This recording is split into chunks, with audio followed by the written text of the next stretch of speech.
Advocate का charge होता है, मैं देता हूं और 25,000 रुपया अब तक उस मोबाइल डील के लिए मेरा जो है खर्च हो चुका अब तक। सवाल ये नहीं है कि मेरा 25,000 रुपया खर्च हो गया, सवाल ये है कि वास्तव में क्या हमको ये न्याय मिलेगा। न्यायिक जो प्रक्रिया है उसका वो न्यायालय के द्वारा हमको उचित न्याय। असहाय लोग हैं, जो ज़्यादा लोग वही लोग हैं जो यहाँ पर छोटी छोटी केस को लेकर के 2-2 साल, जिस केस को महीना 2 महीना 4 महीना 6 महीना में डिस्पोजल हो जाना चाहिए था, वो केस में उनको लगता है 2-2 साल 3-3 साल 4-4 साल। वो काफ़ी गरीबी से गुजर रहे होते हैं, अपना खेत बंधक रखते हैं, ब्याज पर पैसा लेते हैं, कोर्ट कचहरी का दौर लगाते रहते हैं, लेकिन उनको न्याय नहीं मिलता है। इसलिए हमको न्यायिक प्रक्रिया पर पूर्ण रूप से भरोसा। साल भर सर मोबाइल का हो गया, मोबाइल तो ऐसे ही ख़राब हो गया होगा। ख़राब हुआ कि अच्छा है, ये हम लोग तो देखने नहीं जा रहे हैं, उनको मोबाइल चाहिए और न्यायालय में मामला उनका लंबित है। क्या कहना चाहेंगे, इतना समय लगने का क्या कारण हो सकता है? यहाँ एक दिलीप जी का ही मामला लंबित नहीं है, इनके जैसा जो है उस न्यायालय में 5,000 मुकदमा लंबित है, तो सिर्फ कब तक इनका न्याय मिल जाएगा? अब एक अंदाज बताइए, 10 दिन 15 दिन 20 दिन? अब इस बात के लिए तो अब जज साहब से हमको बात करके आपको बताना पड़ेगा कि जज साहब कब करेंगे। हमको करना नहीं ना, हमारा काम है न्यायालय के समक्ष निवेदन करना, नहीं हमारा काम है निवेदन करना तो जज साहब को है। कि जो लगातार जो काम हो रहा है और न्यायपालिका इतना स्लो काम करे, क्या कहेंगे? न्यायपालिका यहाँ न्याय के लिए बहुत सा केस पेंडिंग है, केवल दिलीप जी का ही नहीं, और जो भी इनका हो रहा है न्यायिक प्रक्रिया के तहत हो रहा है, और इसमें किसी पर दोषारोपण करना सही नहीं है। और जय भीम, नमो बुद्धाय, जय मूलवासी। मैं इंद्रजीत और आप देख रहे हैं शीर्ष न्यूज़। साथियों, आपको मैं बताना चाहूँगा, अभी देख सकते हैं पीछे हम हाजीपुर में हैं। व्यवहार न्यायालय हाजीपुर वैशाली में है और हाजीपुर में अभी जो मेरे कैमरा में सामने पीछे नज़र आ रहा होगा, दिलीप कुमार यादव जी है और इनका लगभग 1 साल पहले इनका गिरफ्तारी हुआ था और गिरफ्तारी के साथ साथ इनका एक मोबाइल जो साथ में जब्त किया गया था और अभी तक मोबाइल नहीं मिला है।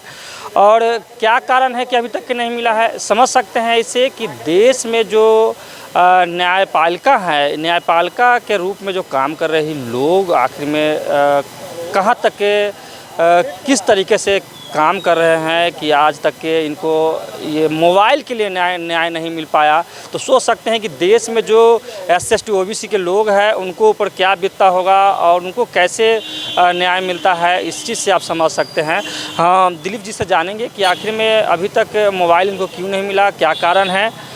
इनसे हम चलते हैं, बात करते हैं। सर, मेरे चैनल में स्वागत है आपका। अपना परिचय तो आपका सब लोग जानते ही हैं, अपना प्रॉब्लम बताया कि आखिर में आपका क्या प्रॉब्लम है, अभी तक मोबाइल क्यों नहीं मिला? बहुत बहुत धन्यवाद आपके चैनल में।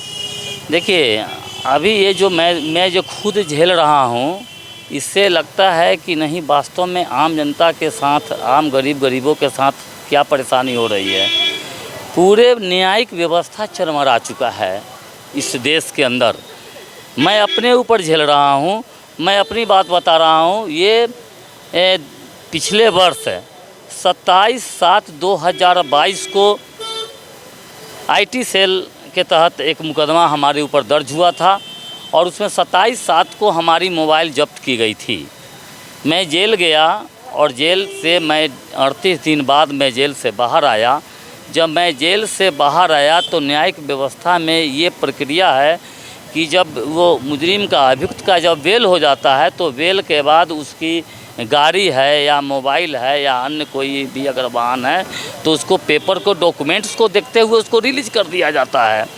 ठीक उसी तरह से जब मैं जेल से बाहर आया तो जेल से बाहर आने के बाद मैं अपना मैं वकील के माध्यम से मैं अपना लिखित आवेदन दिया, डिमांड किया मोबाइल रिलीज के लिए CGM साहब के यहाँ। CGM साहब के यहाँ जब एक छोटी सी बात थी, जबकि वहाँ से हमारा मोबाइल रिलीज हो जाना चाहिए था, लेकिन एक छोटी सी बात के हमारा मोबाइल वहाँ से रिलीज नहीं हुआ और उन्होंने रिजेक्ट किया।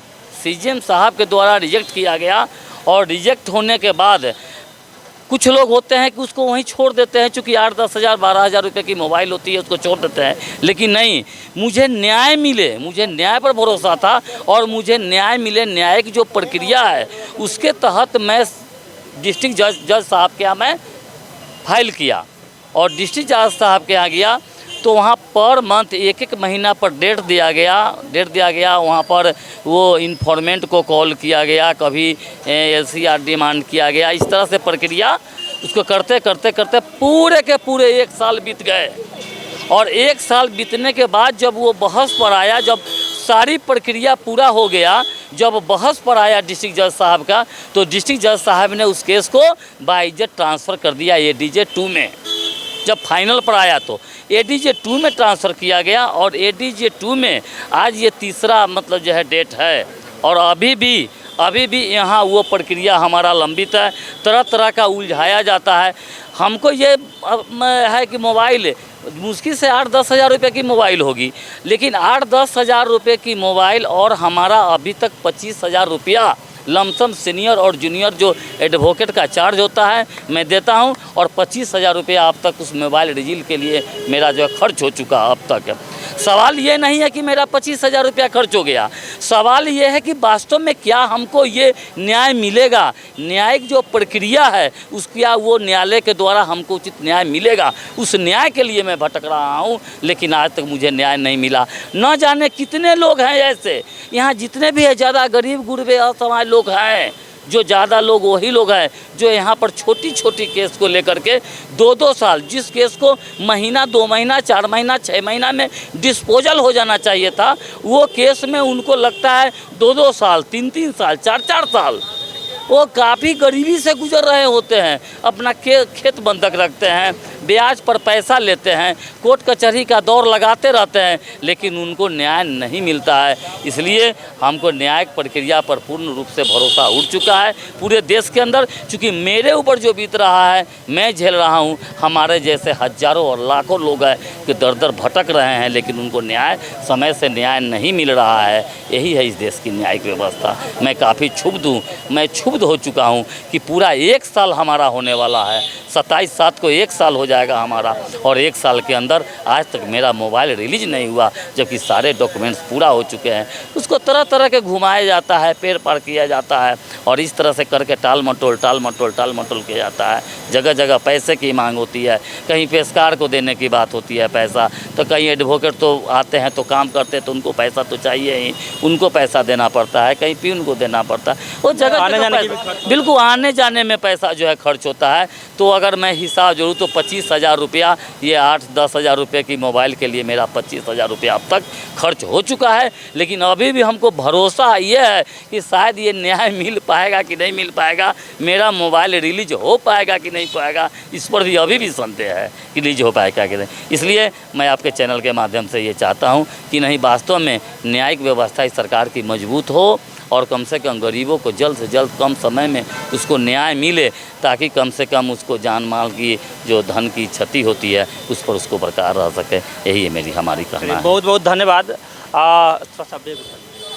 सर का जो कहना है आप समझ सकते हैं इस चीज़ से कि साल का लगभग 25 हज़ार रुपया ये खर्च कर चुके हैं सिर्फ आने जाने का, और जो कोर्ट में जो खर्च होता है उधर वो खर्च कर चुके हैं, लेकिन सिर्फ न्याय के आशा से कि इनको न्याय मिले, इस कारण से ये आशा में आज भी है कि हमें मोबाइल मिल जाएगा और हमें न्याय मिलेगा।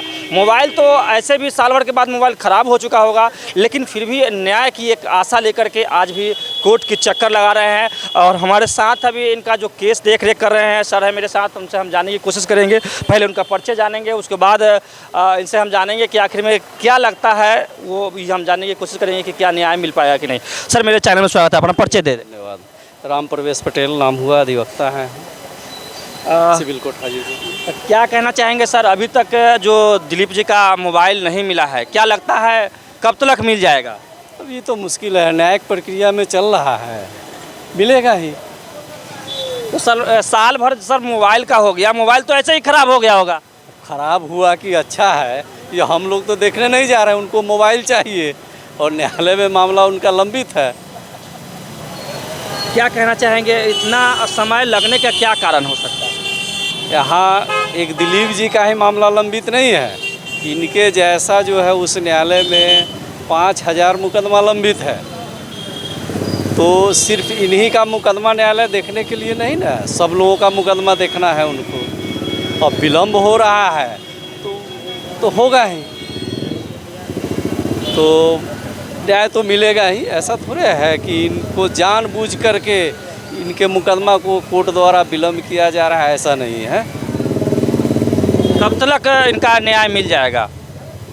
और एक अंदाज बताइए, 10 दिन, 15 दिन, 20 दिन?